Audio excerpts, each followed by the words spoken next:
ஐயோ பாவம் அவரே கன்ஃபியூஸ் ஆயிட்டாரம்மா. காலையில விசாரிப்போம். இதான் வந்து பாத்தீங்கன்னா ஸ்டவ்.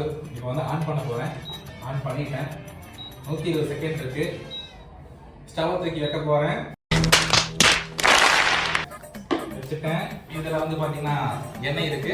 எண்ணெய் ஊத்த போறோம். எண்ணெய் எவ்வளவு ஊத்தணும்? தேவையான அளவு எண்ணெய் ஊத்திக்கோங்க. அதுல தண்ணி இருக்கு, பரவாயில்லையா? தண்ணி இது போகணும். இல்லை எண்ணெய் வந்து நம்ம தேய்ச்சிடும். ஆமாம் ப்ரோ. சயின்டிபிக் அந்த நாலேஜ்ல சுறுசுறு கேக்குதுங்களா? வந்து உள்ள இருக்க தண்ணி எல்லாம் வேப்பர் ஆயிடுச்சு. ஸோ எண்ணெய் ஊற்ற போறோம்.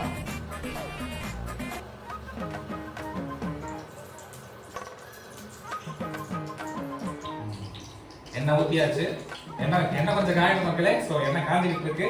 அடுத்து வந்து பார்த்தீங்கன்னா கடுகு தேவையான அளவு. பொறுமையாக போடுங்க. கை பத்திரம். போதுமா? எவ்வளோ போதுமா? ஓ போதுமா?